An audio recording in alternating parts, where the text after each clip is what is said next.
চলছে এবং সেগুলো সময়ও নির্ধারণ করে দেওয়া হয়েছে।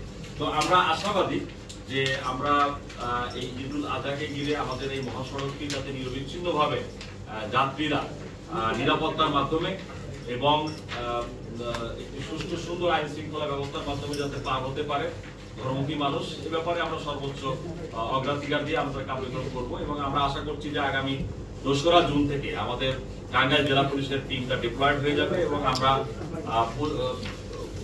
20-25টা মোবাইল টিম এবং প্রায় 40টি পিকেট টিম আমরা ব্যবস্থা রাখবো, যাতে করে কোনো ধরনের কোনো নিরাপত্তাজনিত বা ট্রাফিক ব্যবস্থাপনায় কোনো ধরনের প্রতিবন্ধকতা যাতে না ঘটে, সেজন্য আমরা সর্বোচ্চ প্রায়োরিটি দিচ্ছি।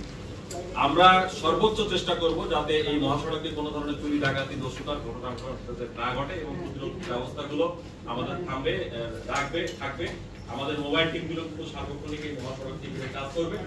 আমরা আশা ঘটনা ঘটবে না, তারপরও যদি কোনো ধরনের কোনো অপরাধমূলক কার্যক্রম ঘটে তাহলে অবশ্যই আমাদের মোবাইল টিমগুলো সজাগ আছে, তারা প্রয়োজনীয় ব্যবস্থা গ্রহণ করবে। ইনশাআল্লাহ এটুকু আপনাদেরকে আশাবাদ ব্যক্ত করতে পারি। কিছুদিন পরই আসলে ডাকাতির ঘটনা